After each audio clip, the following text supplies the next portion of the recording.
박수. 네, 감사합니다. 내가 이 땅에 태어나 사는 곳, 어린아이 시절과 지금까지 숨을 쉬며 살며 꿈을 꾸는 삶, 당연한 것 아니라 은혜였소. 내가 하나님의 자녀로 살며 오늘 찬양하고 예배하는 삶, 복음을 전할 수 있는 축복이 당연한 것 아니라 은혜였소. 모든 것이 은혜,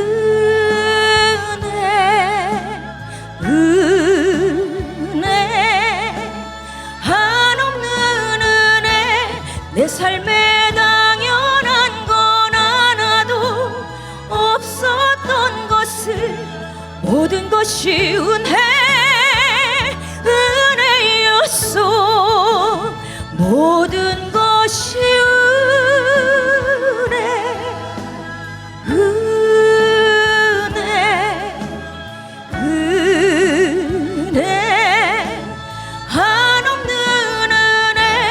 내 삶에 당연한 건 하나도 없었던 것을 모든 것이 은혜였소.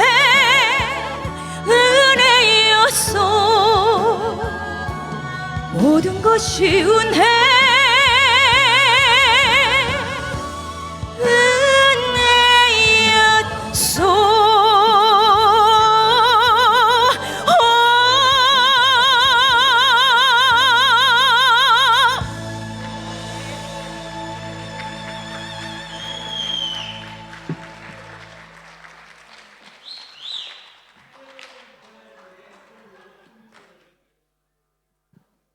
걱정 마세요. 저녁 때 또 앵콜 나오니까.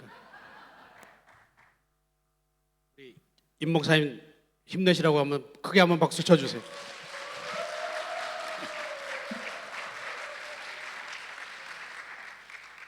저는 힘이 너무 나서 문제입니다.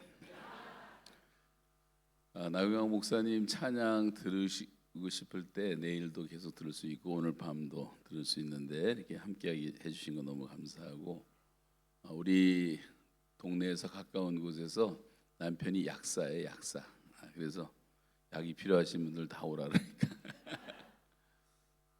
간증이 또 있어요. 그래 나중에 들어보면 좋겠는데, 당뇨였다 그랬죠. 당뇨로 남편이 엄청 고생을 했는데 발가락을 잘라야 될 정도로 이게 다 회복이 되고 그리고 다시 또 약방을 한다는 얘기도 들었습니다. 오늘 이 시간에 간증하실 분은 이주은 목사님이신데, 여러분 국군 포로들이 지금 어떻게 살고 있는지 잘 모르시죠? 국군 포로 자손들이 지금도 14개의 탄광에서 일을 하고 있어요. 납북 어부들이 아직도 있고 그 후손들이 아직도 일하고 있고 선교사들 붙잡혀 있고, 그런데 우리는 자국민들을 잘 보호하는 정신이 약해서 너무 마음이 아픈데, 그래서 이 국군 포로들 자손들을 위해서도 일을 하시고, 또 2008년 중국에서 선교사님들을 통해서 훈련받은 북송 복음 전도자들에 의해서 예수님을 믿게 되시고, 2011년 탈북해서 여기 태국을 거쳐서 한국에 입국하셨습니다. 이번에 오신 분들 가운데 이제 태국을 거쳐서 오신 분들은 좀 더 감개무량한 것 같아요. 14년 만에 왔다 그랬죠? 14년 만에 여기 오시게 됐고, 중국에 2015년 선교사로 파송되어서 중국에 있는 탈북민들을 위해서 사역하셨고, 2018년에 공안에 중국 공안에 체포되어서 고생하시다가 돌아와서 2020년, 지금부터 4년 전이네요. 용산에 있는 탈북민 교회를 개척하고 섬기고 계시는데 제가 한번 가봤는데 참 고생을 많이 하셔요. 그리고 또 전혀 예수 안 믿는 청년들도 데리고 씨름하시고 그 이야기를 좀 들어보도록 하겠습니다. 나오실 때 박수로 환영해 주시기 바랍니다.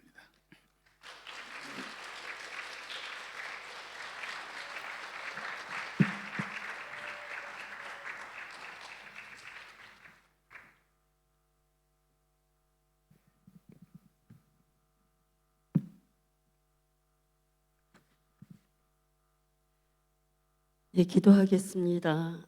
거룩하신 하나님 아버지, 우리를 부르시어 자녀 삼아 주시고 거룩한 주님의 백성으로 전도자로 선교자로 그리고 목회자로 세워 주심 감사합니다.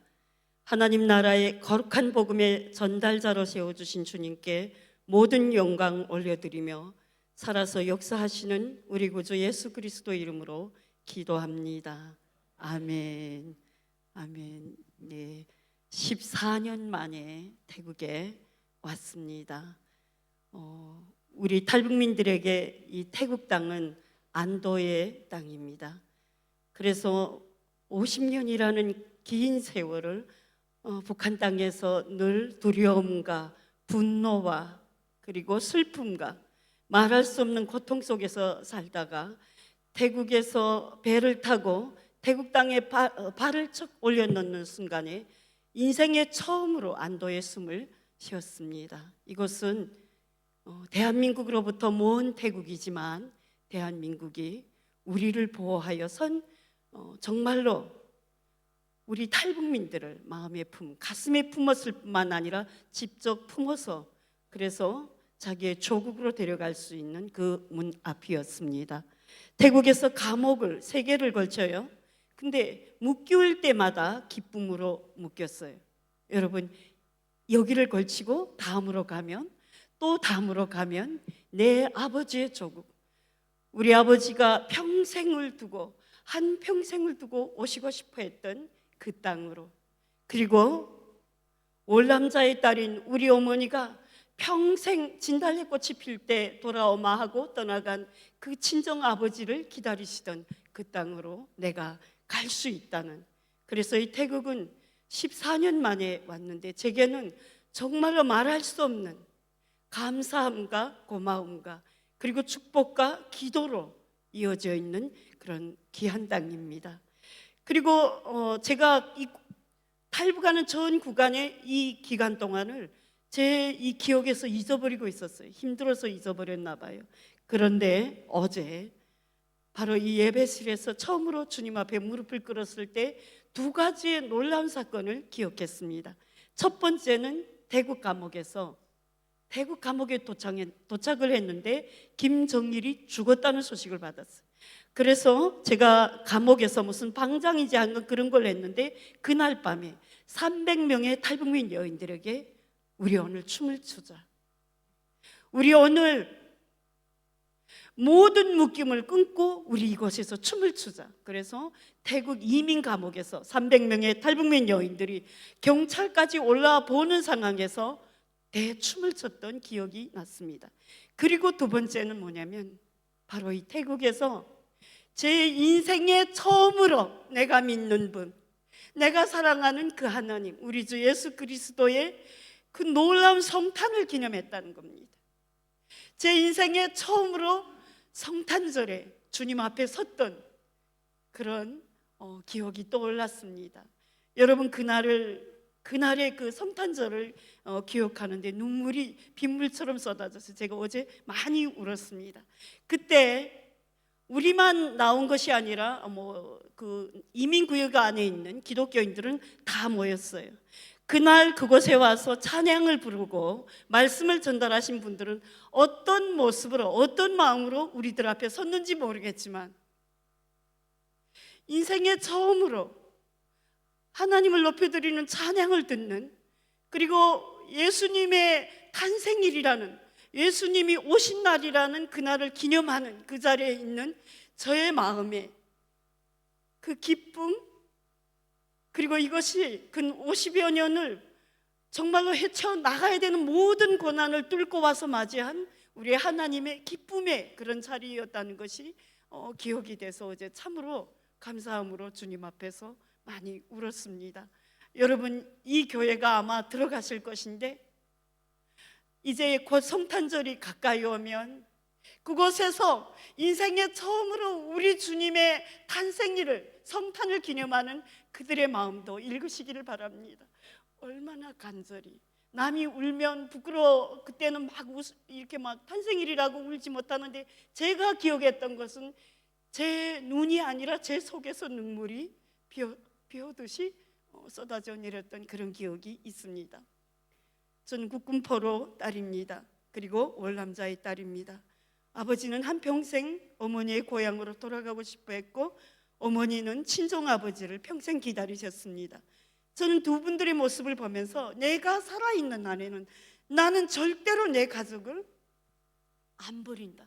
내 목숨이 있는 한에는 절대로 내 사랑하는 자녀들과 남편과 부모를 버리지 않는다.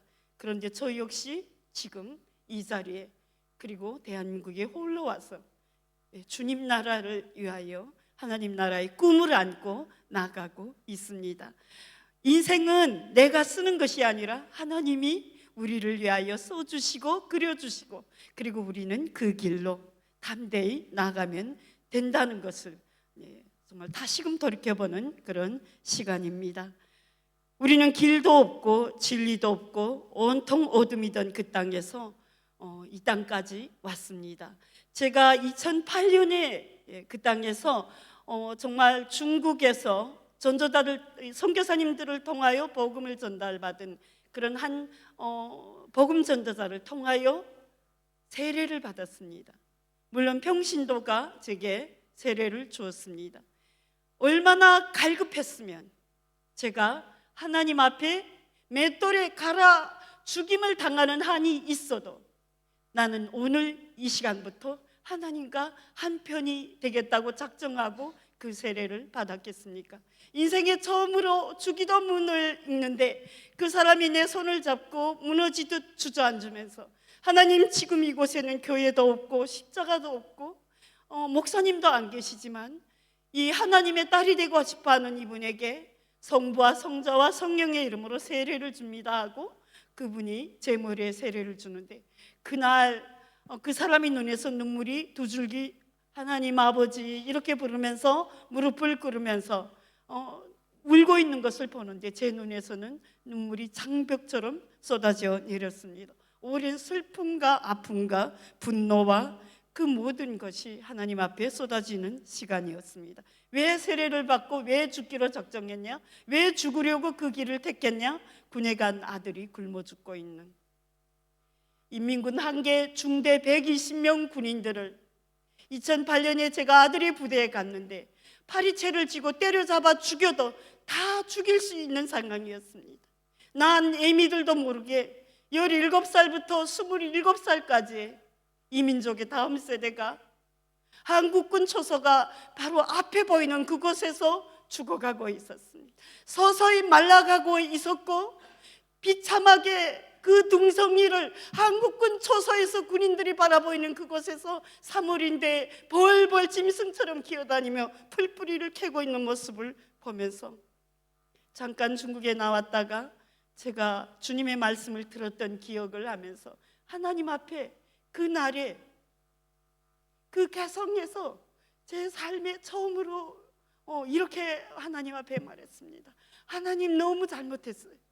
무엇을 어디서부터 어떻게 어느 만큼 잘못했는지는 모르겠지만 너무 잘못했습니다. 이 아이들이 이곳에서 난 의미도 모르게 나라를 지킨다고 하면서 이 말도 안 된 곳에 끌려와서 다 죽어가고 있습니다.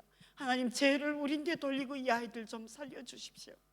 그리고 그것이 3월이었고 6월에 주님께서 전도자를 보내주십니다. 이곳에 하나님 나라 위하여 수년간을 중국 땅에서 복음을 전하신 선교사님들 계시죠? 그 긍지를 가지십시오. 북송된 내가 복음을 전하여 돌아올 수 없는 그 길로 보낸 그들이 결코 그 땅에서 사그러진 씨앗이 아니라 그곳에서 우리 하나님 살아서 역사하십니다. 당신이 선택할 자를 찾아가시고 이 복음의 씨앗은 그곳이 어디든지 뿌리를 내리고 주님이 찾으시는 그 영혼을 향하여 담대히 나가서 주님께서 하실 수 있는 그것을 다 하십니다. 2011년에 탈북을 위하여 강가에 섰습니다. 전도자가 뭐라고 말했냐면 하나님께 아무것도 달라는 말을 하지 마라. 왜냐하면 하나님의 나라와 그 의를, 조선의 하나님의 나라가 오게 해달라고만 기도하면 내게 필요한 모든 것을 다 준다. 여러분, 그렇게 됩니까? 그런데도 주일에 주님 앞에 무릎을 꿇고 앉아있다가도 하나님이 뭐 달라고 하면 좋아 안 할까봐 예배가 끝난 다음에 밖에 나가서 네, 하나님 돈도 좀 있었으면 좋겠어요, 이렇게 했어요. 참 미안합니다. 우리 하나님을 무섭게 생각을 했죠. 워낙 그 무서운 땅이니까. 그랬는데 그렇게 신앙생활을 했고 스스로 가족이 함께 예배하고 친한 사람들이 함께 예배했는데 어느 날 2011년 그 밤에 북한으로부터 또 쫓기우는 그런 상황이 되었습니다. 두만강에 나왔어요. 어제 우리 어느 자매가 탈북을 하는데 달이 참 밝았다고 했는데 그때도 달이 내 인생에 그렇게 밝은 달은 처음 보는 것 같습니다. 그런데 저의 손을 잡은 저를 길 안내해서 그 강에 넘겨보낼 사람은 군인이었어요. 20살 난, 여러분 그 이름이 운총리라 불리우는 릉막이 와서 이 폐에 물이 가득 차가지고 숨을 겨우 이렇게 몰아쉬는 청년인데 6월에 두만강 물이 막 넘어나는데 군관이 그에게 명령합니다. 오늘 이 아줌마이가 오늘 이 강을 못 건너면 보위부가 와서 잡아간다. 그러니까 네가 헤엄을 칠 줄 아니까 이 아줌마를 저 중국에 데려다 주면 그곳에서 네 이 폐병을 치유려 할 수 있는 약도 줄 거다. 그래서 그 아이가 숨을 겨우 쉬는 아이가 저를 두만강에 넘겨보내기 위하여 총을 강가에 세우고 제 손을 잡고 강에 섰습니다. 마지막으로 보게 되는 북한인 거죠. 제가 하늘을 쳐다봤어요. 달이 너무 밝은 거예요. 하나님을 믿으면 잘 될 줄 알았는데 내가 가족 모두를 남겨두고 군에 있는 아들조차도 두고 제가 또 이 강을 건넙니까? 하나님 오늘 제게 무슨 하실 말씀이 없으십니까? 그만큼 조선의 하나님의 나라가 오게 해달라고 그렇게 기도했는데 그 나라는 안 오고 저는 쫓깁니까? 이렇게 하며 있었어요. 근데 그 아이의 손을 잡고 있었어요. 근데 그 순간 정말 하나님께서 제게 그런 마음을 주셨어요. 그 아이의 손을 놓아라. 그리고 뒤돌아보지 말고 가라. 제가 손을 놓았어요. 아이가 물어봅니다. 군인이 어머니 헤엄칠 줄 압니까? 아니, 가자 그냥. 왜냐하면 내 마음의 울림, 그 아이의 손을 놓아라. 시간이 흐른 뒤에 알았습니다. 마지막 숨을 몰아쉬는 그 조선의 손을 놓으라는 것이었습니다. 그리고 뒤돌아보지 말고 가라는 것이었습니다. 저는 막 물로 떠내려가고 이 아이는 넘어갔어요. 그런데 그 약속한 분이 나왔는데 약은커녕 그 아이에게 먹일 수 있는 간식도 안 들고 나온 겁니다. 그런데 저는 저 살겠다고 그 아이가 빨리 차 타십시오, 빨리 차 타십시오 하니까 그래 잘 있어 난 간다. 이렇게 하고 와버렸어요. 뒤를 돌아보지 말라고 했으니까 이 아이가 강에 떠내려가서 죽든지 살든지 뒤를 돌아보지 않고 왔습니다. 한국에 와서 1:1 제자 양육 사랑의 교회에서 1:1 제자 양육을 마치고 YM에 가서 훈련을 받고 있는데 어느 날 훈련 시간에 내 인생에서 가장 감사한 사람을 떠올리라는 그런 시간이 있었어요. 그래서 모두가 눈을 감았는데 저는 당연히 내 아빠, 당연히 내 남편, 당연히 내 어머니일 줄 알았어요. 모두가 은은한 찬송 속에 눈을 감았는데 그 아이가 갑자기 제 앞에 섰습니다. 여러분, 목숨을 내대고 강을 건너는 바로 그 시간에 내 부모도 아니고 내 아들도 아니고 내 남편도 아니고 마지막 숨을 몰아쉬다시피 한 그 아이가 함께 그 강을 건넌 거예요. 제가 그날부터 정말로 남북의 젊은이들을 위하여 기도하고 있는 겁니다. 하나님, 나라를 지킨다고 하면서 이 민족의 젊은이들이 서로가 총을 겨누고 있는 이 상황, 하나님 용서해 주십시오. 그리고 이 남북한의 젊은이들을 보호하시고 이들이 하나님 안에서 반드시 가슴과 가슴을 맞대는 날이 오게 해달라고 기도하고 있습니다. 우리 YM 표원은 너희는 가서 제자 삼으라입니다. 돌아와서 신학을 청계인증 서울신학교를 다녔어요. 나는 50에 왔기 때문에 절대로 신학을 못한다고 하니까 막 어떤 분이 모가지를 제 끌어서 신학교에 갖다 앉혔어요. 하나님이 음성을 들었는데 나를 신학 공부를 시키란다고. 나는 아이고 이런 나쁜 사람아, 나는 북한의 남편, 아들, 딸, 엄마 그리고 애비 없는 조카들을 두고 왔는데 돈 벌어서 내 집을 도와야지 무슨 신학이냐. 근데 죽인 거예요. 그냥 주야로 달려드는 거예요, 목사님 부부가. 그래서 기도 제목이 있었어요. 하나님, 그렇다면요 두 가지입니다. 우리 아이들이 배고파할 때 하나님 돈 진 사람들을 보내주세요. 내가 가서 공부해 볼게요. 두 번째는 제 얼굴이 그냥 주름이 너무 그냥 원숭이 같았어요. 사실은 아무리 은혜 받았다고 해도 내 마음 가운데는 가족에 대한, 사랑하는 모든 사람을 남겨두고 온 여인이 무슨 얼굴이 행복하고 무슨 얼굴이 이뻐질 수 있겠습니까? 그러니까 얼굴이 형편없는 해서 하나님, 젊은 사람들과 공부할 건데 조금 이쁘게 미안, 참 마음이 간사하죠. 큰 걸 요구한 게 아니라 그걸 요구했어요. 근데 정말로 그날부터 하나님께서 회복시켜 주시는 그런 놀라운 그런 시간을 가졌습니다. 학교를 졸업했어요. 졸업하고 이제 양재 캠퍼스에 신학대학원에 실어 갔는데, 내가 생각해 보니까 제가 이면수 목사님한테도 어제 이야기했습니다. 나는 내가 이렇게 오래 살 줄 알았으면 착실하게 공부만 했을 거다. 근데 신학교를 졸업하니까 55세예요. 55살인데 북한은 60세면 몇 자리를 다니면서 봐야 돼요. 왜 몇 자리 보냐면 워낙 못 사는 세상이니까, 워낙 불행한 세상이니까 내가 죽어서라도 좋은 묘를 잡아서 내 다음 세대가 이 말도 안 되는 소용돌이 속에서 어떻게 보호를 받기를 바라서 몇 자리 볼라 다니는데, 생각해 봤더니 한 5년밖에 안 남았어요.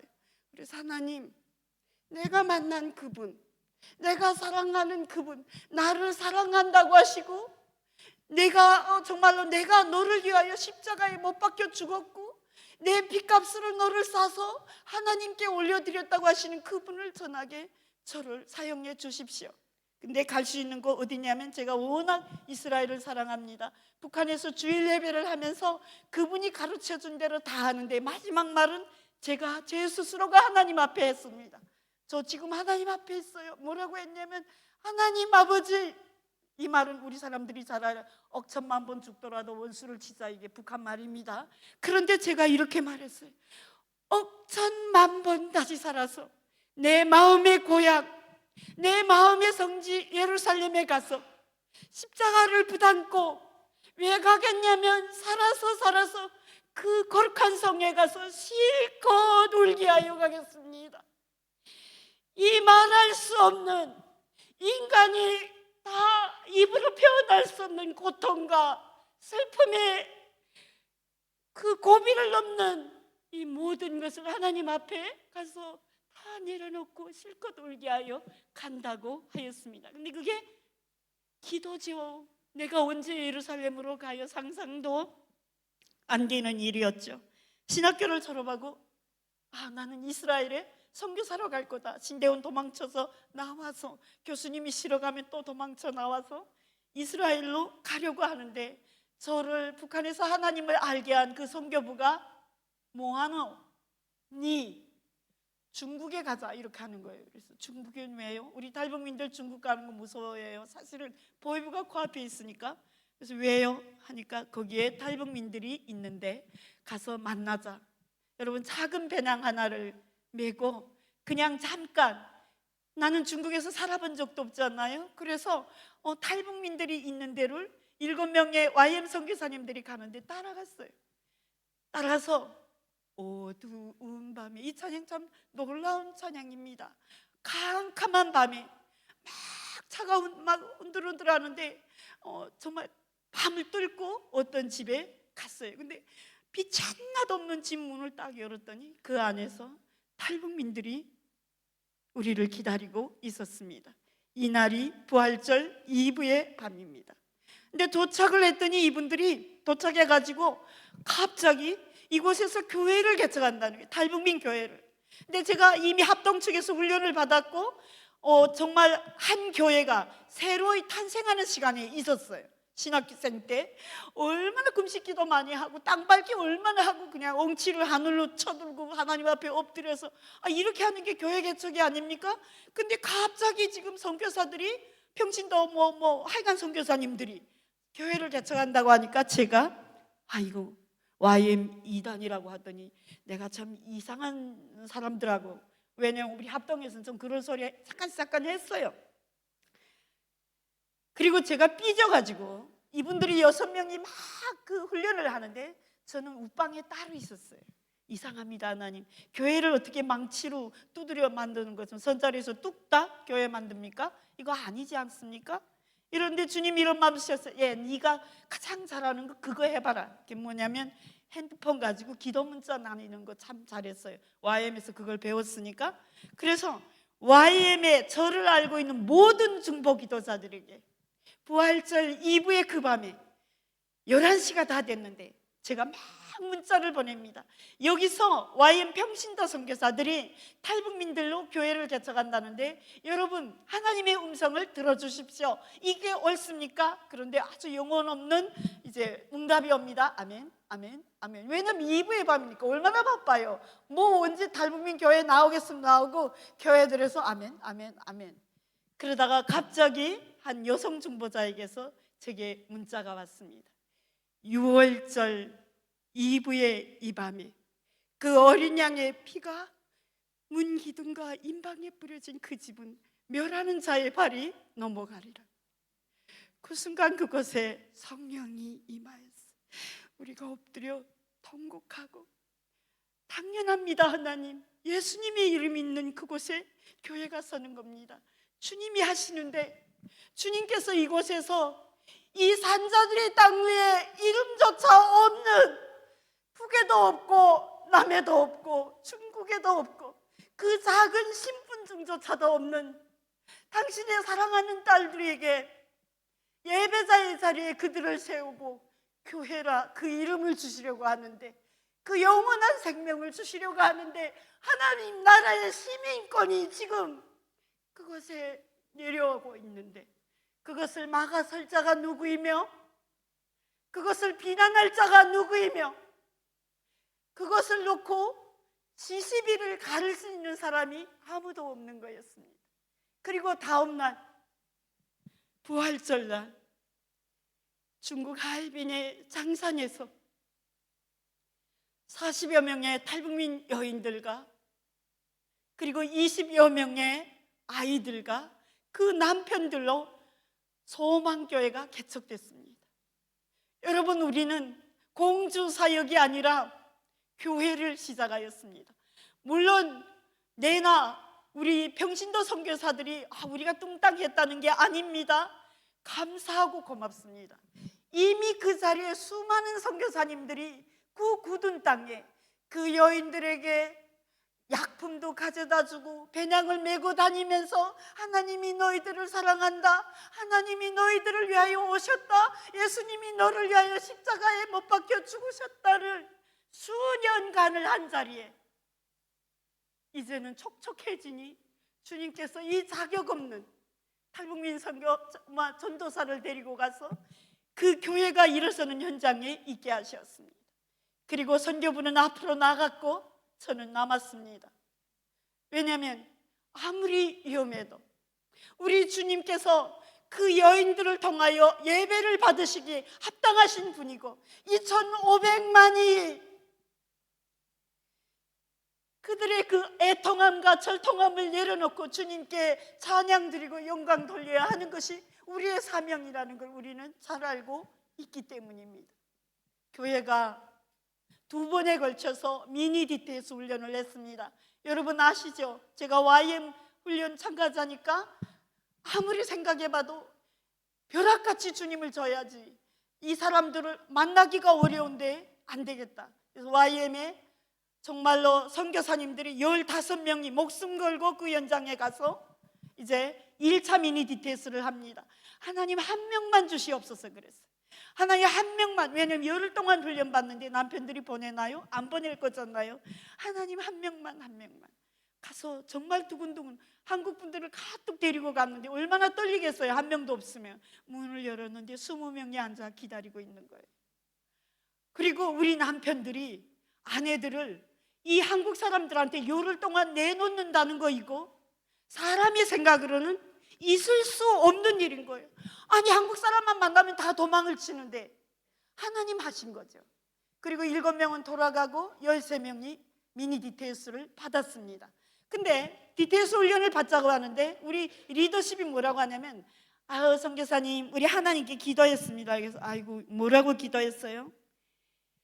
열흘 동안 비가 오게 해달라고 기도했다는 거예요. 근데 여러분 2015년요 우리나라도 가뭄이 엄청 들었어요. 그때 모내기를 못하고 있었어요. 그래서 제가 그 사람이 그렇게 기도하니까 뭐라고 했냐면요 한국 사람처럼 그 사람의 잔등을 쓸면서 너무 잘하셨어요. 하나님이 그 기도를 들어주실 것입니다 하면서 제가 아이고 한국에서 정말 비가 오지 않아서 지금 금식하며 기도하면서도 비가 안 오는데 내 마음에 니네가 기도했다고 비가 올까? 왜 그 비가 오게 해달라냐면 비료 12철인데 비가 안 오면 남편들이 너 비 안 오면 와서 비료를 뿌려야 된다. 모내기가 끝났으니까. 그러니까 이 사람들은 갈급해서 우리가 시키지도 않았는데 열흘간 말씀을 받게 하여 하나님께 비가 오게 해달라고 기도했고 그 사이에 북한에서 목숨 걸고 예배했다는 나는 비대해져가지고 설마 그런데 딱 한국 권사님들처럼 그러죠. 우리 막 화를 내도 아유 잘했어요. 근데 왜 그래? 이러는 게 아니라 잘하셨어요. 얼마나 속상하면 그렇게 막 욕 퍼붓고 싸우겠어요. 이러는 거 한국 사람들이잖아요. 제가 그 짓을 하고 있는 거예요. 네, 하나님이 그렇게 하실 것입니다. 여러분 그날 오후 5시에 비가요 완전히 바켓으로 쏟아붓듯이 비가 쏟아집니다. 다음날 아침에 남편들이 전화합니다. 밭에 못 들어오니까 이제 내일 오라. 그 다음날 오후 5시 다시 쏟아집니다. 그 다음날도 쏟아집니다. 다음날도 쏟아집니다. 일주일째 되는 날에는 제가요 빗속에 무릎을 꿇었었어요. 하나님 제가 그 사이에 한국에 와서 비대해졌습니다. 이들이 그 갈급한 기도를 하나님께서 들어주시는 걸 저를 용서해 주십시오. 9일간 비가 쏟아졌어요. 여러분 하나님께서 그 여인들이 주님 앞에 무릎 꿇고 기도하는 그 시간이 얼마나 귀했으면 한국도 비가 안 왔어요. 북한도 비가 안 왔어요. 거기만 쏟아진 거예요. 저만이 아닙니다. 그 당시 그곳에 함께 있었던 탈북민 선교사도 있습니다. 마지막 날에는 우리 머리 위에 무지개가 우리 훈련하는 우리 각 사람의 머리 위에까지 꼽히면서 하나님께서 역사하셨습니다. 2차 미니 DTS는 50명이 받았습니다. 여러분 50명이라는 건 뭐냐면 50명의 남편들이 가도 좋다. 왜냐하면 하나님을 만나면 가장 먼저 뭐 합니까?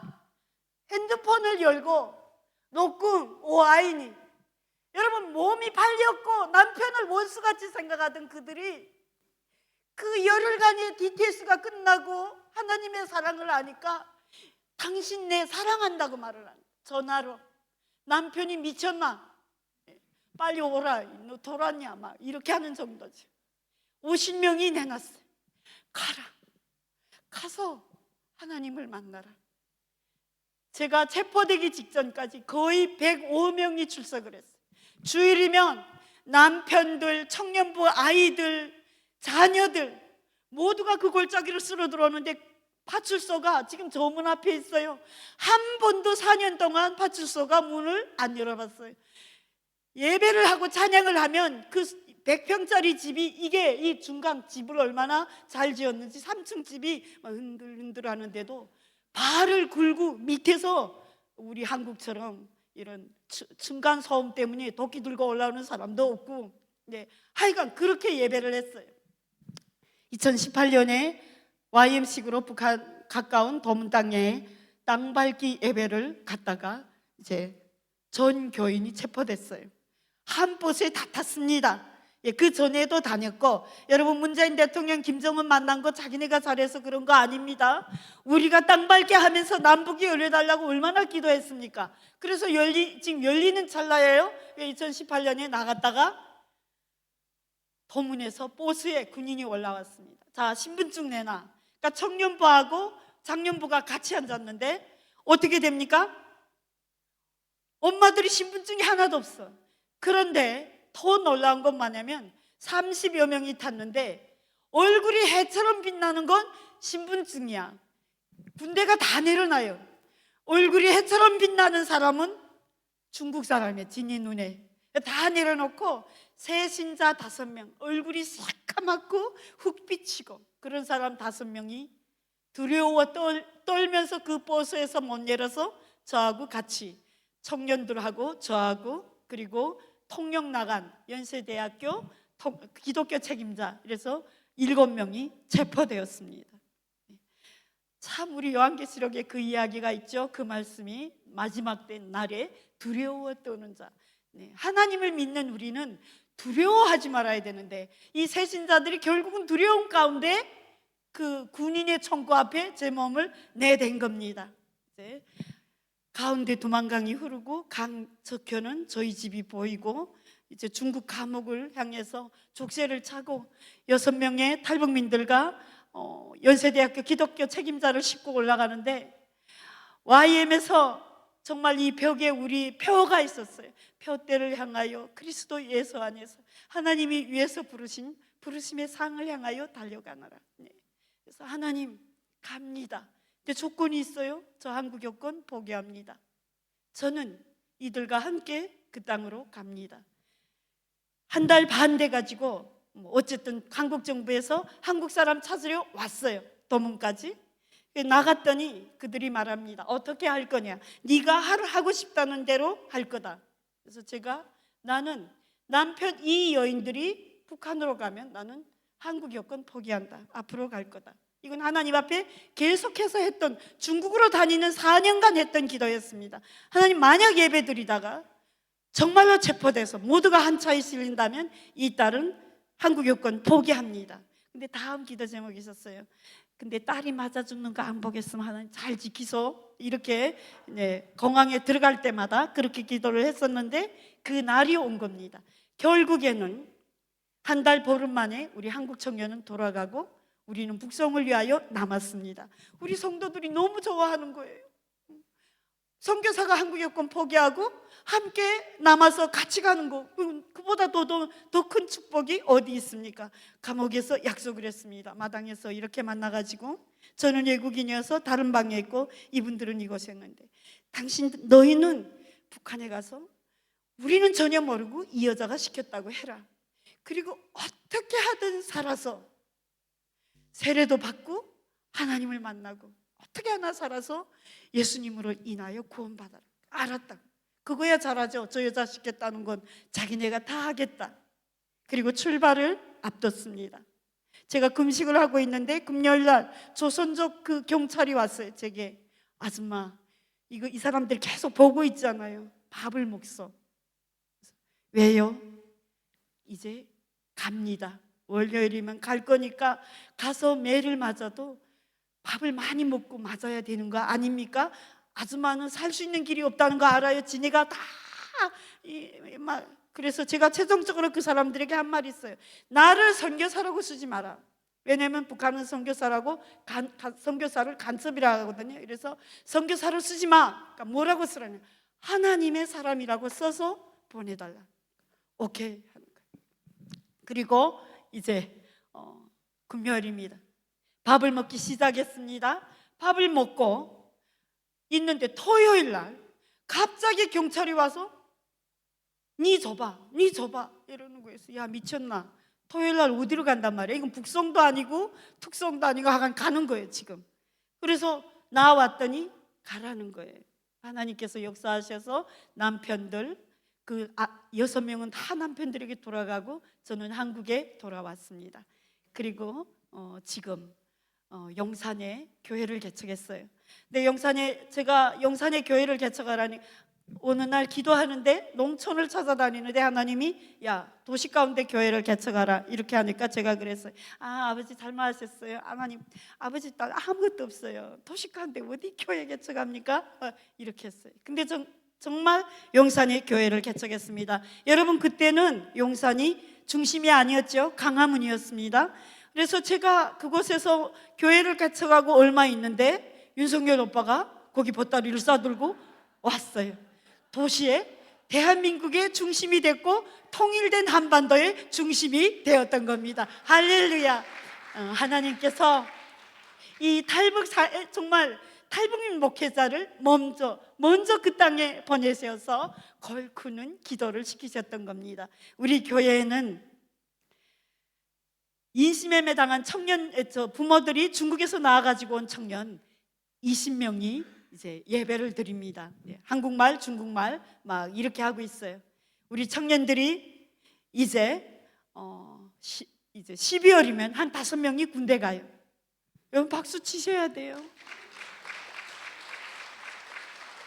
고난의 여인들이 중국 땅 강야에서 인신매매 당해서 정말 고난을 당하면서 그곳에서 목숨같이 키워온 그 아이들이 대한민국을 지키기 위하여 손에 총을 들고 정말 군에 간다는 것은 우리 하나님께서 이 시대의 이 민족 가운데 이 유리방황하는 여인들을 통해서 하신 크고 놀라운 우리 하나님의 또 다른, 그래서 북한과 중국과 대한민국을 어우르는 참으로 하나님이 놀라운 세대를 이 민족 앞에 세워주셨습니다. 하나님께 모든 영광 올려드립니다. 감사합니다. 기도하겠습니다. 아버지 하나님 감사합니다. 주님 모든 영광 받아 주시옵소서.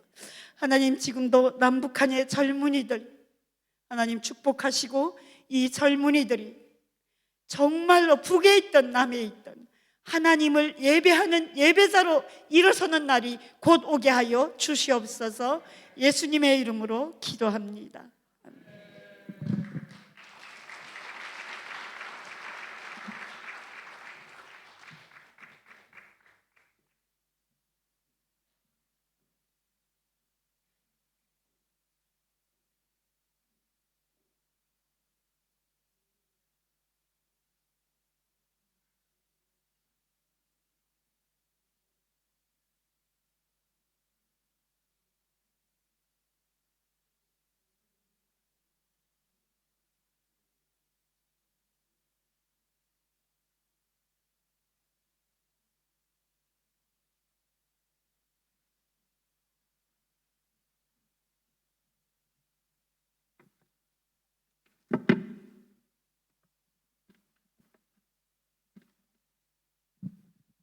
안녕하십니까. 반갑습니다. 전드갈입니다.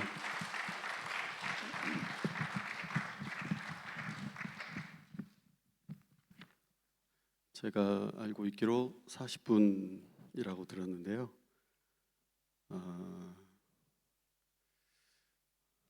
너무너무 큰 부담을 가지고 제가 올라왔습니다. 왜냐하면 어제 오늘 간증해 주시고 또 강의해 주시고 하셨던 분들의 이야기를 들으면서 제 마음도 너무 뜨겁고 큰 은혜를 받았고, 그런데 이제 그분들 한 분 한 분의 삶이 특별하지만 북에서 한국까지 오시고 또 여러 나라로 흩어지신 그 모든 분들이 다 비슷한 경험들로 특별한 어려움과 고난 가운데 있었었구나라는 생각들을 하니까 또 특별한 느낌이 왔습니다. 그래서 굉장히 무거워졌고 부담이 됐습니다. 저는 이제 그런 글을 쓴 적이 있었는데요. 분단된 한반도 위에 서 있는 한국 교회라는 글을 쓴 적이 있었습니다. 사실 대한민국 이 한반도 절반 아래에 살고 있는 대한민국은 북에서 오신 분들도 와서 살아보시면서 아 여기 너무 좋은 나라구나 이렇게 생각하셨겠지만 한국 사람들도 그렇게 느끼면서 살고 있습니다. 요즘은 해외여행을 많이 가시기 때문에 해외 여러 나라를 다녀보시는 분들은 더 한국을 좋아하시죠. 그런데 그 좋아하는 것이 그냥 누리고 좋아하고 자랑스럽게 생각하고 하는 것으로 끝나는 것 같습니다. 우리가 얼마나 비참한 상황 가운데 있는지, 우리가 얼마나 위태위태한 상황 가운데 있는지 잊어버리고 애써 생각하려고 하지 않고 도망쳐서 그냥 내가 편안하게 잘 살면 돼라고 하는 것이 요즘 젊은이들과 요즘 세상 사는 우리들의 모습이라는 생각이 듭니다. 그래서 우리 아이들에게 물어보면 통일 필요 없어요. 또 왜 통일을 해요? 그냥 지금도 편한데 라고 그렇게 생각하죠.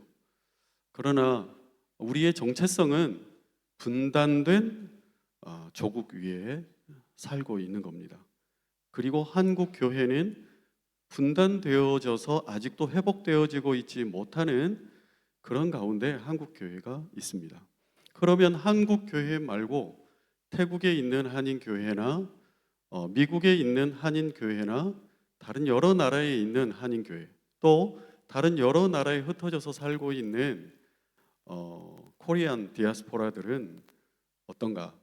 그 문제에서 분단이라고 하는 문제에서 자유로운가? 결코 그렇지 않다는 것을 우리는 다 알고 있습니다. 제 소개를 좀 잠깐 드립니다. 저는 목회하는 목사입니다. 전라도 광주에 저희 목회하는 교회가 있고요. 그리고 또 저는 목회를 하면서도 좀 특별하다면 특별한 저희 교회는 약 어른이 100여 명, 아이들이 한 6, 70여 명 그렇게 예배를 드리는데요. 저하고 제 아내만 빼놓고 다 외국인들이에요. 그래서 교회에 가면 제가 외국인이에요. 예, 한국말 하는 사람은 저하고 제 아내밖에 없어요. 다른 사람들은 다 다른 언어, 특별히 이제 러시아어를 사용하고 있고요. 그리고 지금 있는 이 태국에서 온 분들이 한 10명, 12명 정도 저희 교회에 출석하고 있습니다. 저는 저희 교회 태국 분들이 한 10명, 12명 있는데 태국은 이번에 처음 왔습니다. 그래서 참 이런 곳이구나 이런 생각들을 하고 있습니다. 저희 교회 성도님들 대부분은 고려인들입니다. 고려인 아시죠? 예, 고려인은 다른 말로 고려 사람이라고 합니다. 초창기 고려인들은 대부분 함경북도에서 많이 왔습니다. 고려인이 처음 조선을 떠나서 한반도를 떠나서 블라디보스톡 지역으로 이주했을 때가 지금으로부터 160년 전입니다. 그래서 2024년이 고려인 이주 160주년이 되는 해입니다. 여러 가지 행사들도 많이 하고 있는데요. 그 고려인이 지금 다시 한국 땅으로 되돌아오고 있습니다. 제가 시계를 잠깐 보고 하겠습니다.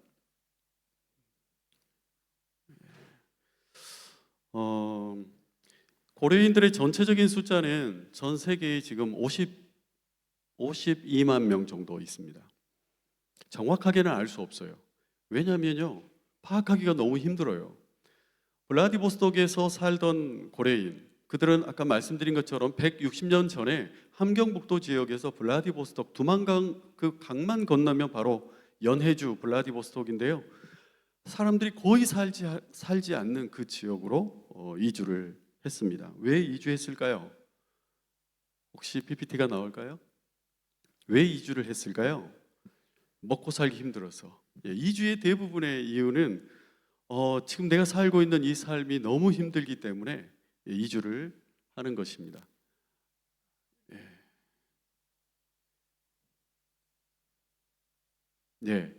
지도가 보이죠? 이 지역으로 이주를 했는데 사실은 건너가면 가까운 곳이죠. 이 가까운 곳은 가까운 곳이지만 국경만 건너가면 다른 나라이고 러시아 영토이기 때문에, 그때 당시는 소련이 아니고 러시아였어요. 러시아 영토였기 때문에 함부로 건너갈 수 없었고 법으로도 금지되어 있었던 지역이지만 함경북도 지역에 살던 사람들이 그쪽으로 한 명, 두 명 건너가게 되었습니다. 그렇게 건너갔던 사람들이 처음에는 한 명, 두 명이었지만 나중에는 20명, 60명, 160명 이렇게 많은 무리들이 그쪽을 이제 들어가게 되어집니다. 연해주라는 말은 큰 바다에 접해 있는 지역이다, 그런 의미가 있어요.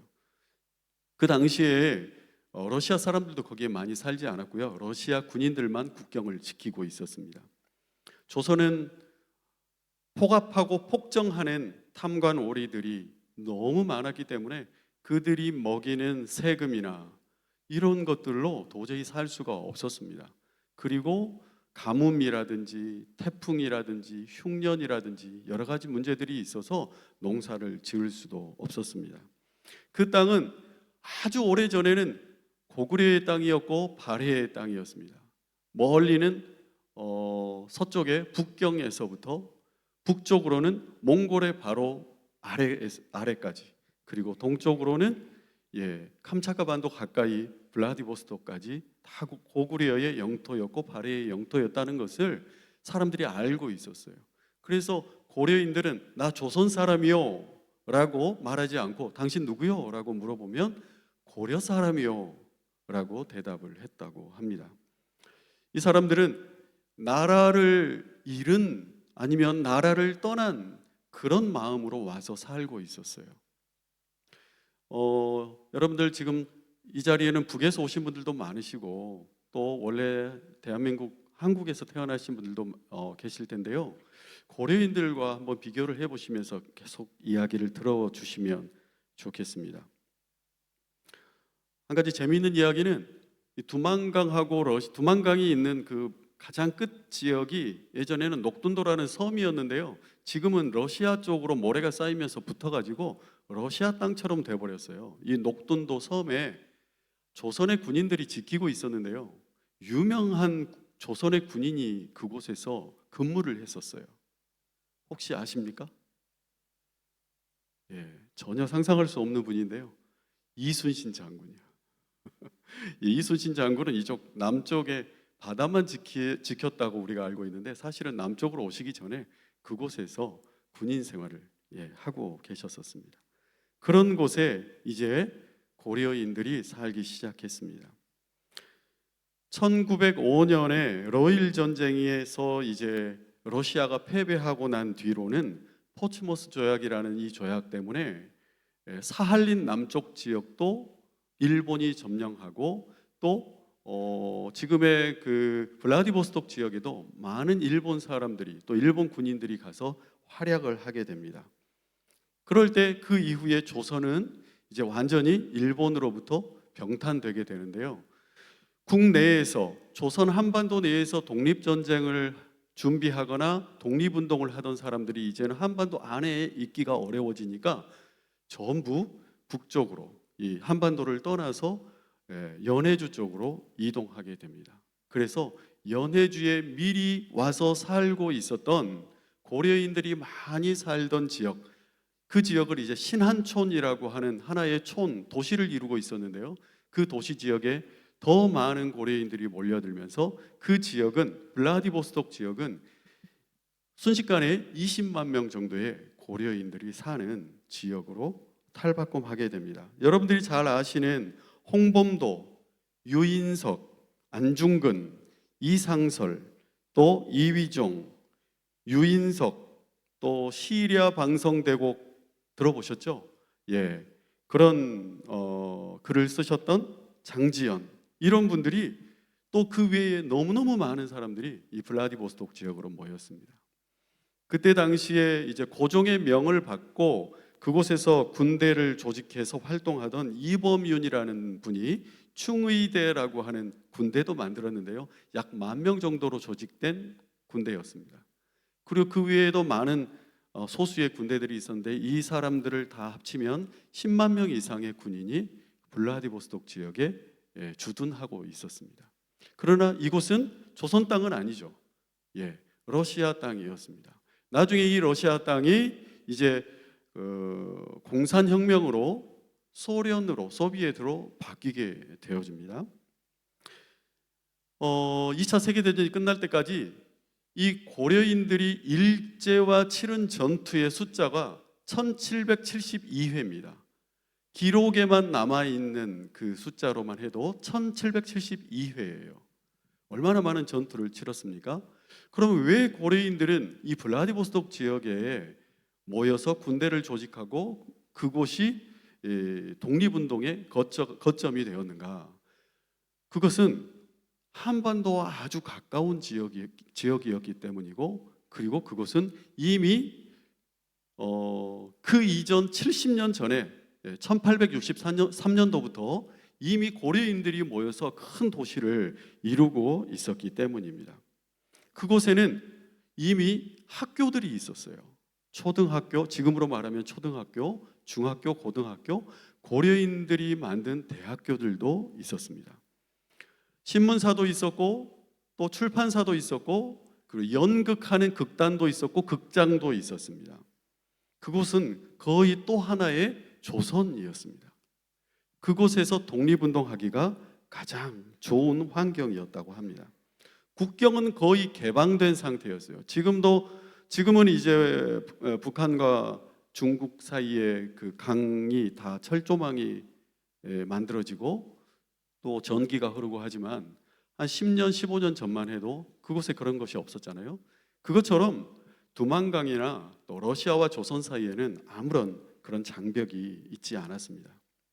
그런데 1937년도에 이제 이미 소비에트의 공산혁명으로 소비에트가 되어버린 이후에 그곳은 큰 변화를 겪게 됩니다.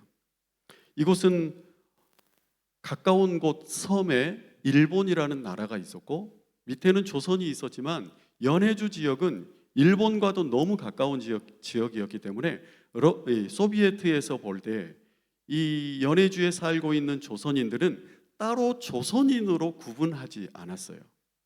왜 그랬을까요? 국적이 없었어요. 정확한 국적이 없었어요. 물론 임시정부가 있었지만 그곳에 살고 있는 사람은 대부분 러시아 국적을 가지고 그러니까 소비에트 국적을 가지고 있었거나 국적이 없는 상태였어요. 아니면 또 다른 특별한 어떤 상황이었죠. 그래서 러시아 정부에서 소비에트 정부에서 볼 때 이 사람들은 아주 요주의 인물들이었습니다. 그리고 그때 당시에는 소비에트 공산군이었던 붉은 군대, 적군과 또 아직 이 적군과 전쟁 중이었던 내전 중이었던 백군이 한참 싸움이 끝나지 않은 상황이었습니다. 이때 일본은 이 소비에트 공산 군대에 맞선 백군을 도와서 전쟁을 합니다. 이때 일본군은 그 연해주 지역에 살고 있었던 20만 명의 고려인들이 계속 눈에 가시였습니다. 그래서 이 사람들은 적군 편이다라고 해가지고 이 백군, 하얀 군대, 백군과 함께 이 연해주에 살고 있었던 고려인들을 공격하고 학살합니다. 또 하나는 독립군 내부에서 이 싸움이 일어납니다. 매우 안타까운 사건인데요. 얼마 전에 몇 달 전에 홍범도 문제로 정부에서도 그런 그 역사 교육을 또 우리가 했던 적이 있잖아요. 독립군 내부에서도 이 소비에트라고 하는 그 나라 안에서 독립운동을 하고 있기 때문에 그러면 좀 더 적극적으로 사상적으로 공산주의 쪽 그쪽과 함께 협력해서 독립운동을 할 것이냐, 그렇다면 무기를 다 내려놓고 그쪽 공산군 안에 들어가서 이제 소비에트 군대로서 활동을 해야 되고요. 그러지 않고 우리 독자적인 군대를 계속 유지해야 된다라고 하는 그런 싸움이 있었어요. 이게 이제 자유시 참변이라고 하는데요.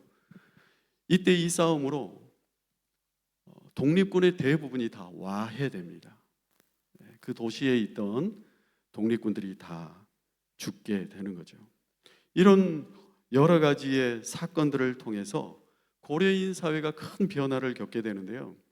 1937년도에 강제 이주를 당하는 사건. 이 강제 이주를 당하는 사건은 블라디보스톡 지역에 살고 있었던 고려인 약 20만 명의 거의 대부분이 어느 날 갑자기 소비에트 군대에 다 포위가 돼서 러시아 그 블라디보스톡 역으로 집결을 시키고, 그리고 한 달간에 걸쳐서 중앙아시아 6,500km 떨어진 지역으로 강제 이주가 되는 사건이에요. 이제 최재형의 독립운동가였던 최재형 씨의, 최재형 선생님의 모습이고요. 그리고 당시에 대한민국 임시정부로 재무부장을 했었다고 합니다. 처음에 대한민국 임시정부가 블라디보스톡에 있었어요. 나중에는 중국으로 넘어가죠. 그리고 나서 이제 6,500km 떨어진 중앙아시아 카자흐스탄으로 18만 명 정도의 고려인들이 화물 열차에 태워져서 이동을 하게 됩니다. 보시는 것은 이제 그 기찻길의 그 이동 경로예요. 약 한 달 반 정도 세 차례에 걸쳐서 20만 명이 이동하는데요. 그 과정에서 2만 명 가까이가 죽게 됩니다. 뭐 준비하세요, 돈을 준비하세요, 식량을 준비하세요, 뭐 의자 배정을 해드립니다, 이런 것이 아니고요. 그냥 화물차에 태워졌어요.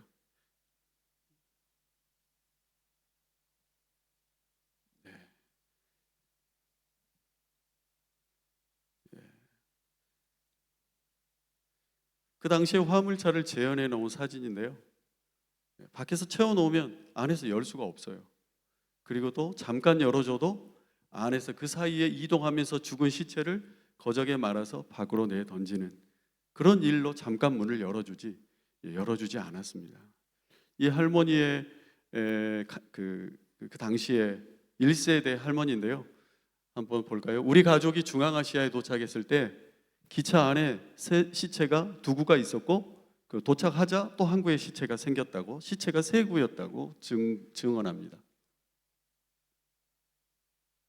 네, 한번 넘겨주세요. 잘 안 넘어가네요. 예. 할머니가 돌아가셨고 어린 동생도 죽었고, 엄마가 기차 안에서 여동생을 낳았는데 그 아이도 4개월 때 죽었어요 라고 말해요. 이것은 우리 고려인들의 하나의 모습인데요. 그리고 나서 이제 고려인들이 중앙아시아에 도착했을 때 겨울이었는데, 겨울 한 3개월을 아무런 식량이나 도움 없이 허허벌판에 집도 없이 버텨야 되는데, 이제 땅을 파고 그 땅 속에 들어가서 2가구, 3가구가 거적을 거쳐서 겨울을 나게 됩니다. 그런 이제 사진, 남아있는 사진은 없어요. 그러나 재현한 드라마 사진 같은 게 좀 남아있어요. 제가 찍은 사진인데요. 이런 갈대밭 허허벌판에서 이분들이 갈대 뿌리를 뽑고 구덩이를 파고 물기를 내서 그 다음에 봄부터 이제 농사를 짓기 시작합니다. 지금은 그들이 구덩이를 파고 살았던 곳에 공동묘지가 남아있어요. 고려인들의 공동묘지예요. 이 언덕에 올라가서 아래를 내려다보면 고려인들이 목숨을 바쳐서 이제 땅을 일궜던, 그 전까지는 양치고 소 기르던 허허벌판 중앙아시아의 그런 광야인데 옥토밭으로 바뀌어 있는 모습을 볼 수가 있습니다. 이곳은 원동은 블라디보스톡입니다.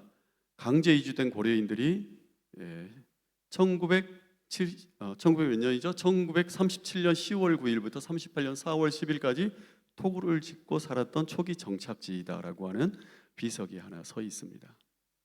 이런 집들에서 살았습니다.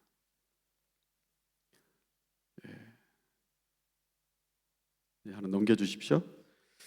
그런데요, 고려인들이 이때만이 아니고 이때부터는 이제 거주 이전의 자유가 완전히 뺏겨서 그냥 집단으로 한 곳에서 생활하면서 농사 짓는 일만 하게 되었습니다.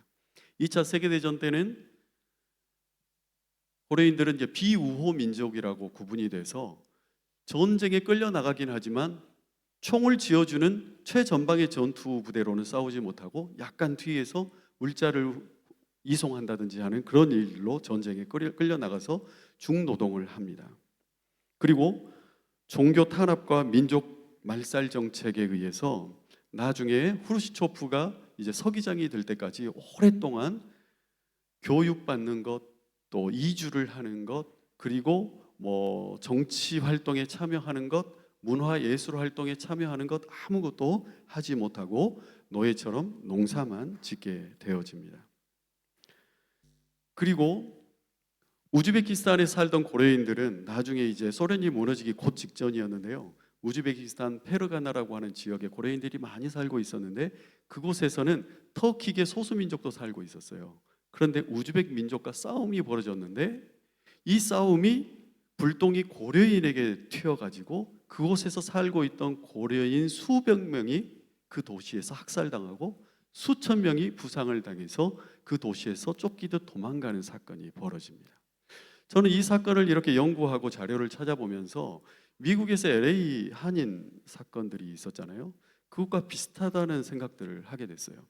고려인들은 비참하게 강제로 끌려서 중앙아시아로 이주해서 그곳에서 노예처럼 살았는데도 불구하고 나중에 이제 후르시초프 이후에 브레즈네프나 이제 소련이 어느 정도 이제 후기에 갈 때까지 이제 조금씩 종교의 자유도 찾게 되고 또 교육의 자유도 찾게 되고 여러 가지 활동의 자유를 조금씩 찾게 됩니다.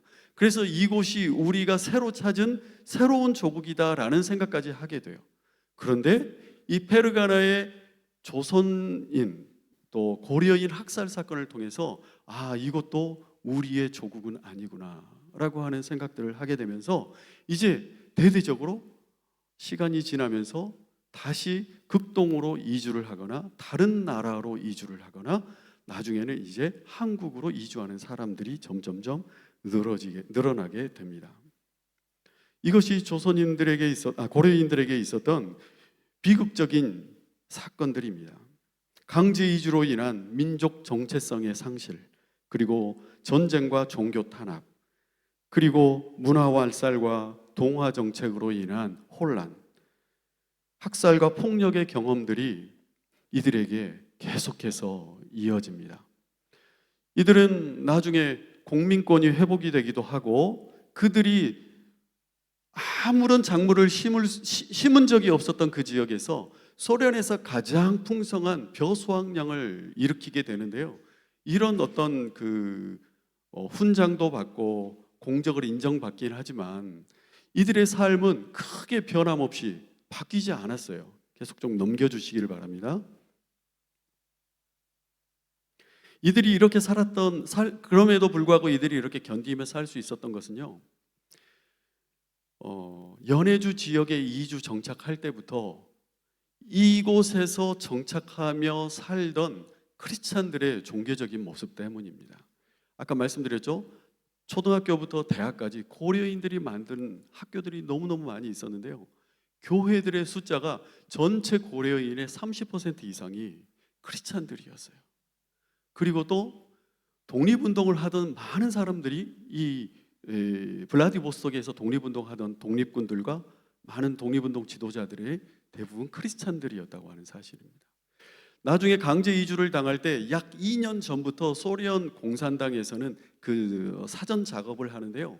지도자라고 생각되어지는 사람들은 모두 다 잡혀가거나 미리 숙청을 당합니다. 대부분 크리스찬들이었어요.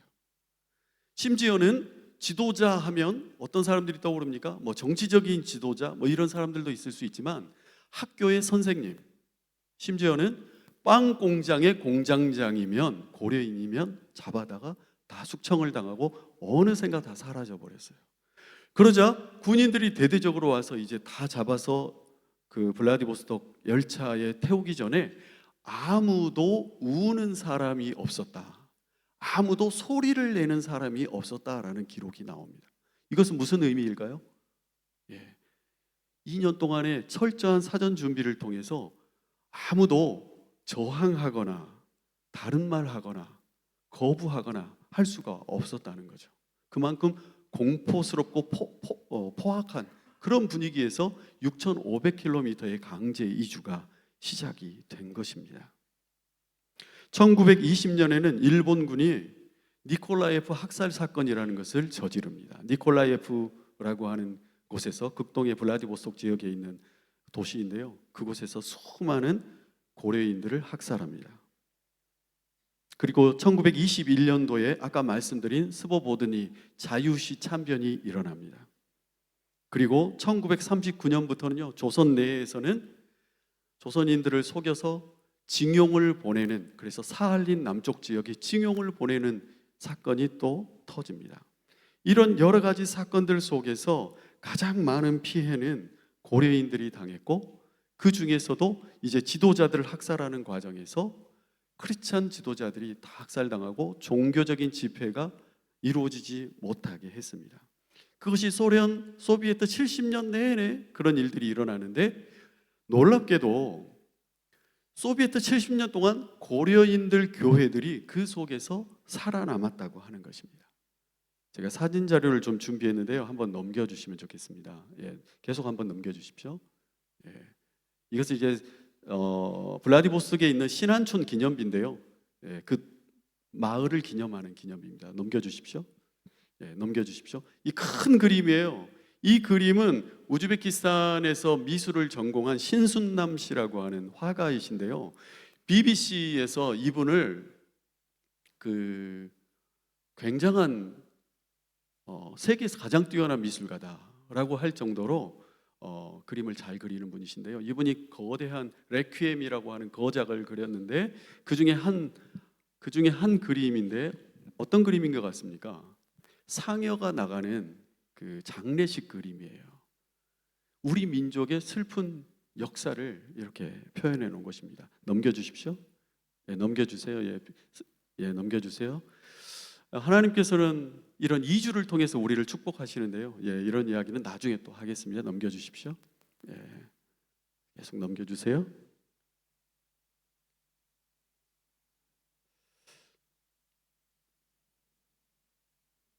넘겨주십시오. 예. 예, 중간에 이게 들어와 있는데 넘겨주세요. 예, 제가 시간이 좀 될 줄 알고 성경을 통한 그 이야기를 좀 넣었어요. 성경을 보면 창세기부터 요한계시록까지 다 이주의 이야기가 있습니다. 아담도 이주자였죠. 그들의 자녀들도 다 쫓겨난 이주자였죠. 또 아브라함도 이주자였죠. 노아도 이주자였죠. 그의 가족도 이주자였죠. 이스라엘 민족 자체가 이주민들이었습니다. 우리는 주님 다시 오실 때까지 이 이주의 역사를 살아갈 텐데요. 예, 쭉 넘겨주세요. 예, 이게 지금 잘 작동을 안 해서 제가 넘겨주십시오. 예. 이렇게 초기에 우리나라에 복음이 전해진 그 복음을 함경북도와 북쪽 지역에 있었던 많은 사람들이 복음을 받았는데, 이 복음을 받은 사람들이 다 블라디보스톡으로 많이 이주를 해서 고려인들 공동체를 이루는데 큰 역할을 했고요. 그 역할 중에 교회를 이룹니다. 고려인들이 특별히 감리교와 장로교 교단의 선교사님들과 그쪽에 영향을 받은 고려인들이 굉장히 많습니다. 그래서 교회가 단순한 예배의 장소를 넘어서서 한국어 교육을 계속 그곳에서도 자녀들에게 이어갔고 정체성을 형성하는 데 아주 큰 영향력을 줬습니다. 그래서 독립운동과 민족 공동체 형성에도 교회의 큰 영향력을 받을 수 있었습니다. 소련 스탈린 시기에 기독교를 많이 탄압하게 되어지는데, 이 교회의 지도자들이 탄압을 받고 체포되거나 구금되거나 어느 날 갑자기 사라지는 교회의 지도자들이 굉장히 많았습니다. 그래서 교회들도 이제 보이는 곳에서 모이지 않고 보이지 않는 가정교회나 또 숲속에 들어가서 예배를 드리거나 활동을 하거나 또 성찬식을 하거나 세례를 주거나 하는 그런 방식으로 교회가 활동을 하는데, 이런 사진들은 아주 구하기 힘든데요. 소비에트 시절에 활동했던 교회들, 고려인들의 사진들이에요. 특별히 이제 사할린 지역에서 있던 강제징용으로 남아있던 교회들이 나중에 중앙아시아와 러시아 쪽으로 또 선교하는 교회의 씨앗이 되는데 1990년 이후에 그런 일들이 일어납니다. 그래서 순교당한 사람들이 많이 있었는데요. 그런 아들놀 때문에 이제 슬퍼하는 사람들의 이야기, 이런 사진들이 좀 남아 있고요. 세례식과 성찬식을 할 때는 주로 강이나 산에 사람들이 없는 곳으로 따로 모여서 소련 시대 때 성찬식과 세례식을 했습니다. 이런 사진들이 지금 겨우 남아 있는데요. 작은 쪽복음, 작은 성경책들을 전달받아서 소련에 가는 그 미국 선교사님들이나 미국 분들, 그리고 또 극동 사역들, 또 우리나라에도 소련 선교회라는 선교 단체들이 있었거든요. 이 당시에 이렇게 많이 모였는데, 제가 1997년도에 우즈베키스탄 선교사로 이제 파송을 당해서 파송을 받고 가서 사역을 한 적이 있었습니다. 그때 1997년도에 우즈베키스탄에 있는 고려인 교회들이 있었는데요. 제가 기억하기로 제가 7개 정도의 고려인 교회에 있었는데, 고려인 교회들 방문해 보면요, 300명에서 700명 가까이 모이는 그런 교회들이었습니다. 97년도면 소비에서 독립한 지 7년밖에 되지 않았을 때였거든요. 그때 이제 그분들과 협력했던 분들이 이제 미국 시민권을 가지고 중앙아시아에 와서 사역하는 선교사님들, 또 한국에서 와서 사역하시는 선교사님들, 이런 분들이 그분들과 함께 사역을 하고 제자 훈련을 하고 세례를 주고 이런 일이 있었고요. 지금 이 사진은 이제 한국의 소련 선교회에서 사할린 지역에 교회를 개척하고 그곳의 성도님들과 함께 이제 찍은 사진들입니다. 자, 이런 분들이 이제 마지막 말씀을 드리면 북한 선교와 어떤 관련이 있을까요? 이런 분들은 먼저 우리와 같은 동질적인 정체성을 가지신 분들입니다. 그리고 소비에트를 겪어봤던 분들이고 공산사회를 아는 분들이에요. 이분들은 그 사회와 현재 사회를 비교할 수 있는 분들이에요. 그리고 이분들은 교회가 지하로 숨어들었다가 다시 교회의 부흥을 경험하고 지금 활발하게 본인들이 직접 선교하고 있는 분들입니다. 이분들을 통해서 지금 중앙아시아의 교회들이 부흥하고 있습니다. 한국에 고려인들에 의해서 러시아 말로 예배를 드려지고 있는 한국 사회의 교회가 150개가 넘습니다. 그 교회 중에 하나가 이제 저희 교회에도 들어가죠. 한국 목사님들이 목회하는 교회도 있지만 그런 경우는 이제 소수의 목사님들이고요. 저희는 이제 저희 교회는 소수에 들어가고, 대부분 한 70% 이상의 교회는 고려인 전도사님과 고려인 목사님들이 영적인 지도자로 공동체를 이루어서 사역하고 있는 교회들입니다. 이 교회들의 수가, 그 성도님들의 수가 보통 100여 명에서 아직은 좀 100여 명 이하의 교회들이에요. 그런데 이제 여름에 연합 예배를 하면 1,500명에서 2,500명이 모입니다. 남쪽에 있는 러시아 교회들만 모여, 고려인 교회들만 모여도 700명 정도, 16개, 20개의 교회가 함께 모입니다. 이들이 뭘 기도하냐면요, 북한 선교를 위해 기도해요. 이분들의 자녀들은요, 저희 광주에 5,000명 정도의 고려인들이 살고 있는데 19세 미만의 아이들이 1,000명이에요.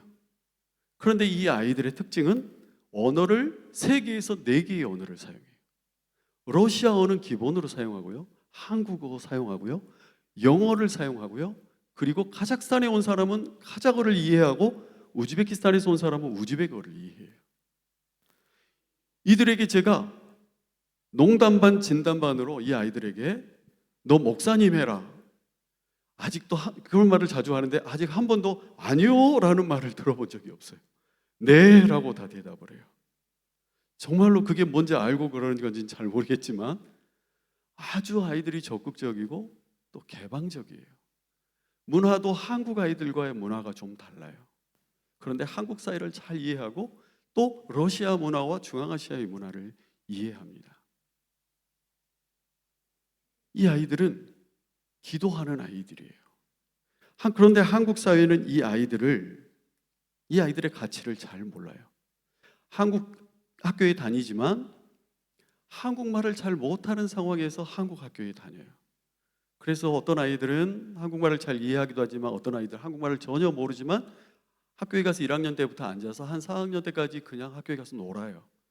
그래서 약간의 한국말을 하게 되긴 하지만 교과서에 나와 있는 한국말을 전혀 이해하지 못하고 초등학교를 마치는 경우가 많습니다.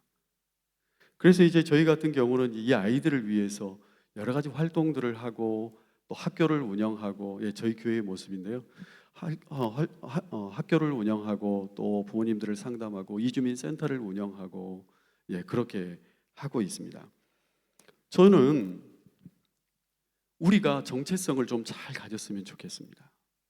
미국에서 오신 분들은 열심히 미국 시민권을 가지고 또 미국의 문화를 가지고 또 미국에 있는 한인교회의 정체성을 가지고 그렇게 선교를 하시는데요. 좀 아우르셨으면 좋겠어요. 예, 북한을 아우르시는 것처럼 일본에 있는 디아스포라를 아우르고 또 중앙아시아에 있는 디아스포라를 아우르고, 저는 그런 역할을 할 수 있는 것은 미국에 있는 한인교회가 또 미국에 있는 한인 크리스찬들이, 코리안 디아스포라가 그렇게 할 수 있다라고 저는 생각이 듭니다. 국가마다 좀 달라요. 중앙아시아에서 있는 코리안 디아스포라들은 아직 경제적인 능력이 없어요. 스스로 자기 학교를 만들 수도 없고 스스로 자기 교회의 건물을 세울 수도 없어요. 그러나 이들은 무한한 가능성을 가지고 있어요.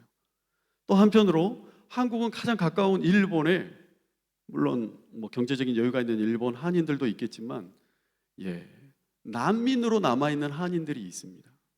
조선족이라고 하는 또 한인들이, 코리안들이 중국에 있잖아요. 이런 많은 코리안들은 남북 통일의 또 하나의 이어진 쇠사슬이라고 생각합니다. 남한과 북한만의 통일이 아니라 온 나라에 퍼져 있는 750만 명의 디아스포라가 함께 기도하지 않으면 이 화해의 문제, 평화의 문제, 회복의 문제, 통일의 문제는 있을 수가 없습니다. 그리고 통일의 문제를 생각할 때는 보수니 진보니 이런 단어의 사용은 정말 안 했으면 좋겠다. 공산주의니 사회주의니 이런 말은 가급적 줄이고 성경적인 말들을 많이 사용하면서 서로 친해지고 접근하고 용서하고 화해했으면 좋겠다. 이제 그런 생각들을 저는 이제 고려인 디아스포라를 만날 때마다 하게 되어집니다. 정치적인 이야기를 먼저 하면 북에서 오신 분들도 경직하게 됩니다. 저는 시간이 다 돼서 이제 마치겠는데요. 기도 부탁을 하나 좀 드립니다. 한국에 와 있는 고려인들이 11만 명입니다. 전 세계에 퍼져 있는 고려인들이 50만 명이 넘습니다. 고려인들 중에는 우크라이나에 살고 있지만 국적을 가지지 못한 사람도 많고, 러시아나 우즈베키스탄에 살고 있지만 국적을 가지지 못한 무국적인 사람들이 많습니다. 이것이 우리나라, 우리 민족의 비극적인 현재의 상태입니다. 이런 문제가 아직 해결이 되지 않고 있는데 남북한의 문제가 빨리 해결된다라고는 저는 생각하지 않습니다. 그래서 남북한의 통일의 문제는 우리 민족 전체의 문제라는 것들을 생각해 주시고 디아스포라와 함께하는 통일을 위해 기도해 주시면 감사하겠습니다. 네, 감사합니다.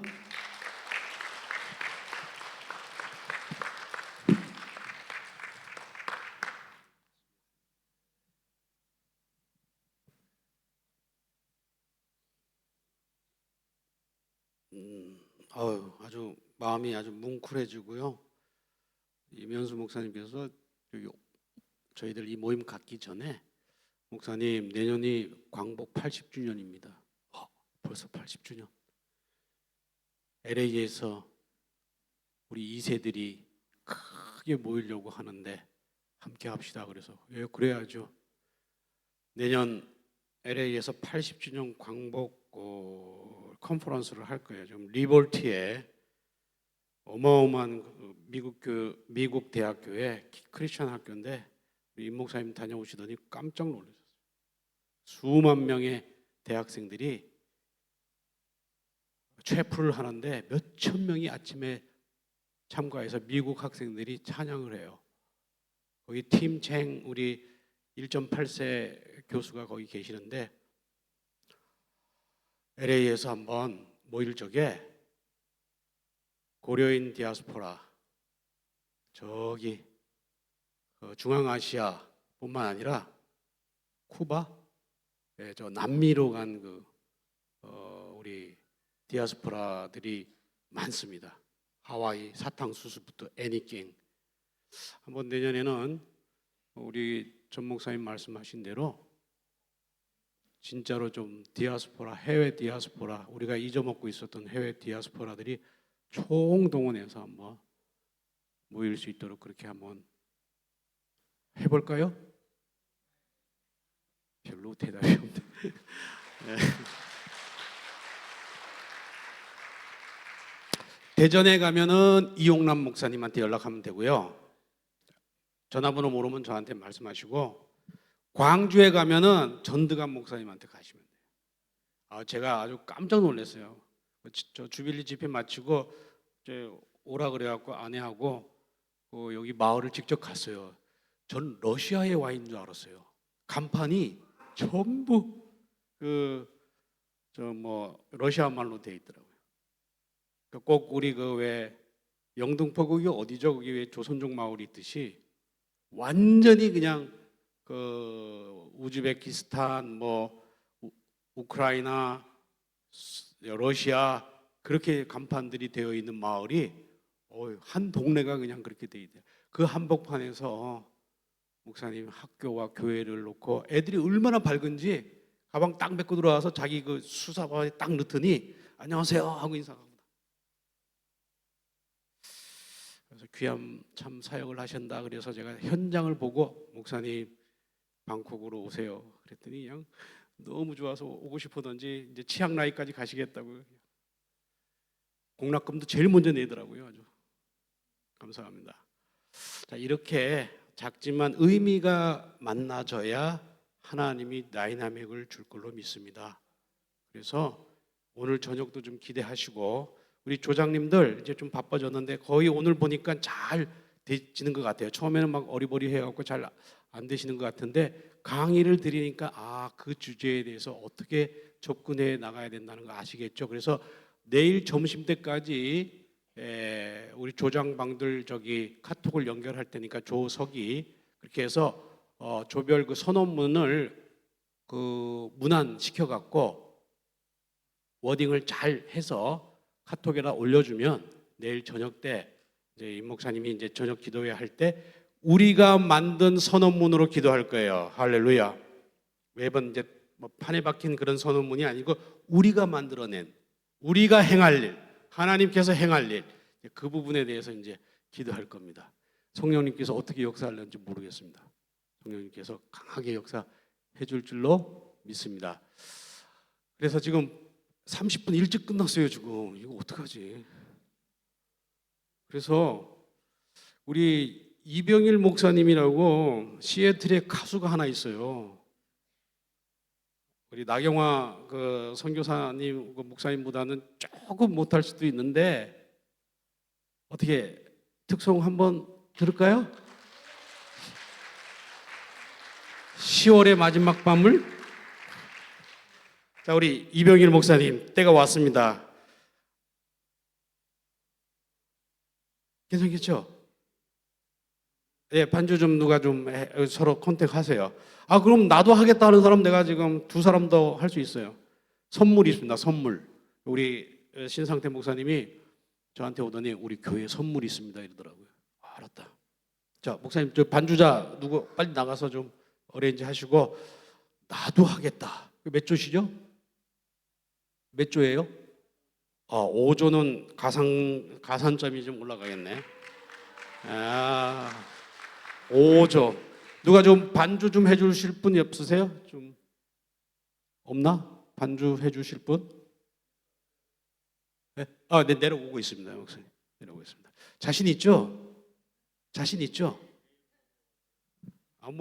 갑자기 예수님이 내일 온다 그랬어요. 오늘 올 수도 있는 거니까. 네, 우리 이병일 목사님께서 늘 시인이세요. 원래 시인과 촌장 이런 거 있었잖아요. 그 시인이시라니까요. 시도 잘 쓰시고.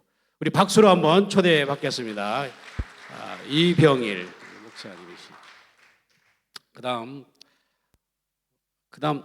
목사님 저는 안 될 거예요 한 사람 빨리빨리 신청하세요. 조를 위해서 좀 희생을 하시면 내일 점심 후에 제가 옆에 에베네셀 카페에서 맛있는 거 쏴드리겠습니다.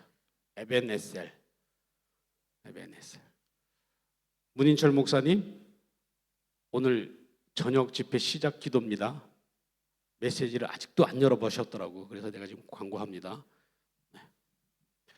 자, 조장님들, 서기님들, 내일 점심때까지 우리 조 선언문을 잘 문안을 작성해서 저한테 보내주시면 저희들이 잘 취합을 해서 내일 저녁 집회 때, 내일 조별 발표가 있어요. 여기 올라오셔갖고 오후 마지막 섹션이 조별로 올라오셔서 조 구호 한 번 더 열심히 하고 우리의 조의 공동선언을 딱 읽고. 자, 해방촌이 낳은 가수 이병일 박수.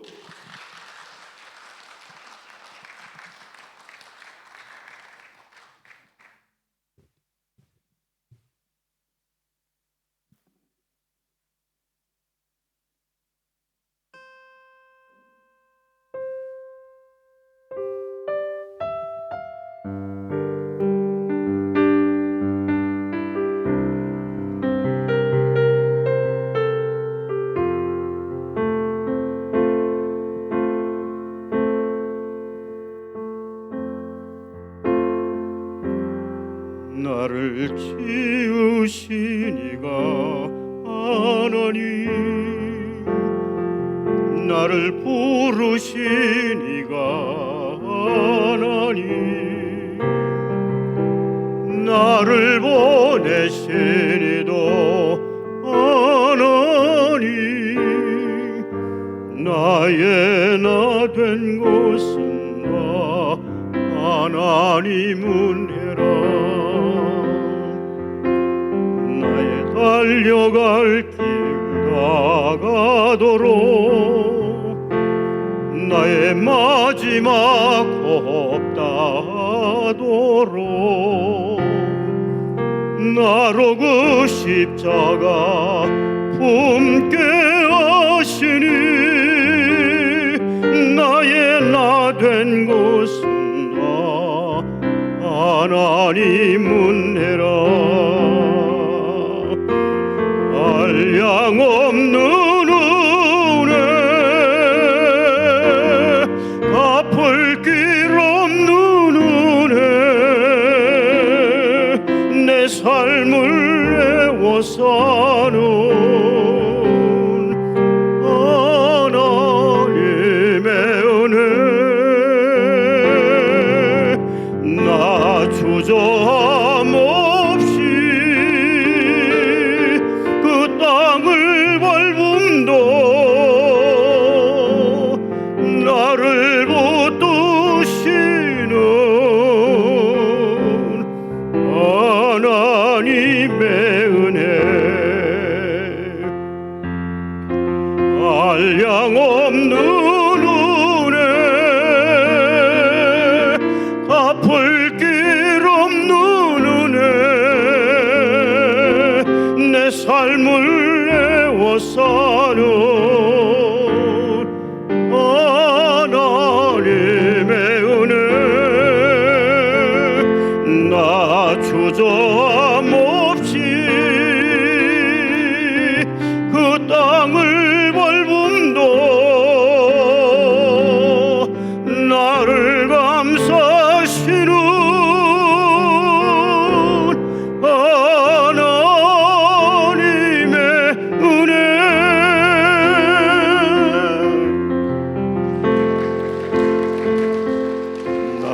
지으신 이가 하나님, 나를 부르신 이가 하나님, 나를 보내신 이도 하나님, 나의 나 된 것은 하나님 은혜라.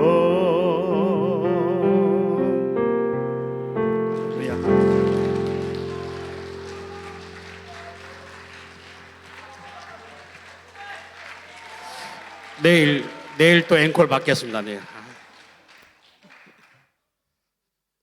자, 5조를 위해서 저렇게 했는데 가지 마세요. 잠깐 계세요. 또 누가 나올는지도 몰라요. 지난번 그 휴스턴 대회 때 북한 그 강사 중에 여자분 중에 그 북한 가장 그 유명한 노래 있잖아요. 잘 있으라 뭐지 그게? 다시 만나요 뭐 이거 아주 눈물나게 불렀어요. 안녕히 다시 만나요. 자, 누군지 모르겠지만 한번 박수 한번 쳐보세요. 나올 거예요. 빨리 나오라오. 네? 빨리 생각해 보세요. 영상 하나 틀어주세요.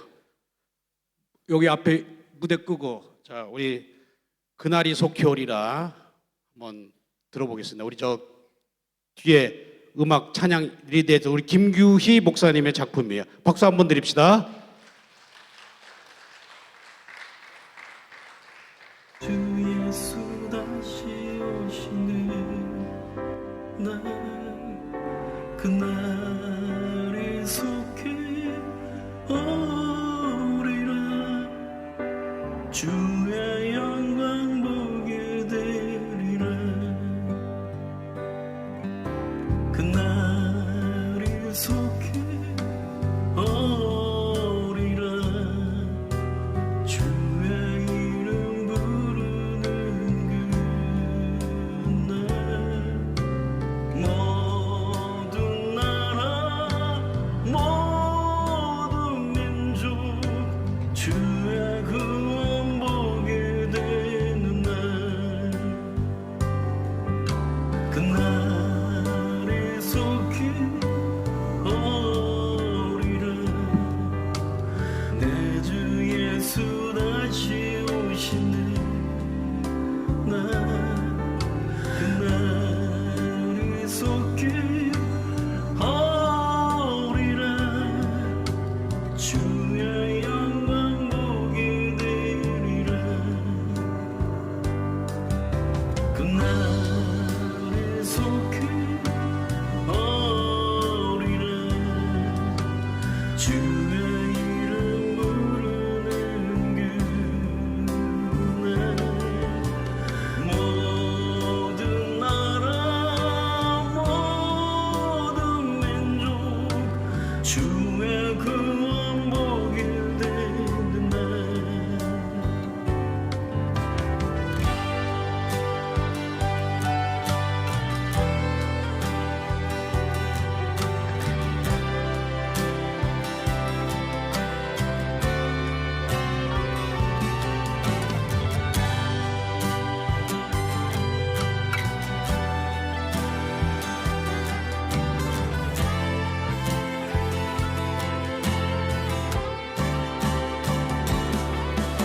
그날이 속히 오리라 내 주 예수 다시 오시는 날 그날이 속히 오리라 주의 영광 보게 되리라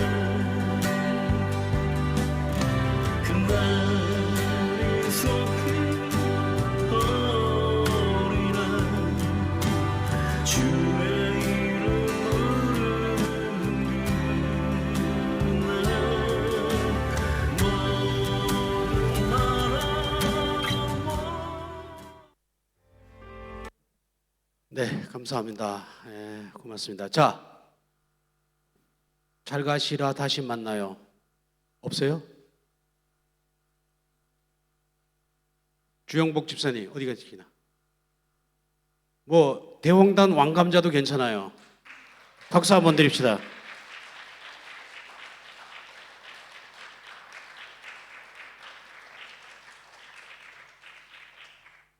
와 보세요.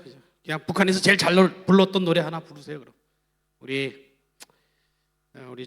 주영복 집사님은 지금 목동 지구촌교회 다니시고 제가 두만강에서 처음 넘어왔을 적에 10년 전에 아이들하고 만났던 집사님이세요. 반갑습니다. 자, 박수 한번 주세요.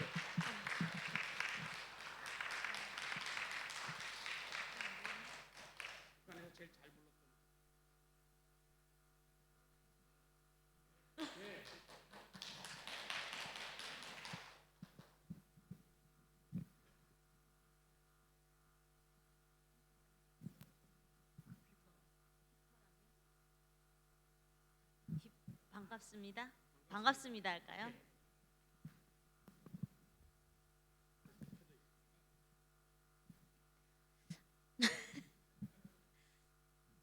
동포 여러분, 형제 여러분, 이렇게 만나니 반갑습니다. 얼싸안고 좋아 웃음이요, 절싸안고 좋아 눈물일세. 오호호호호호 릴리리야. 반갑습니다. 반갑습니다. 반갑습니다. 반갑습니다.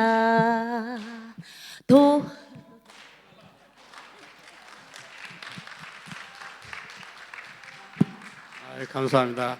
역시 저 앵콜 집사님 내일 떠나기 전에 한 곡 더 부르시고 가셔야 되겠습니다. 예. 몇 조죠? 6조. 야, 6조.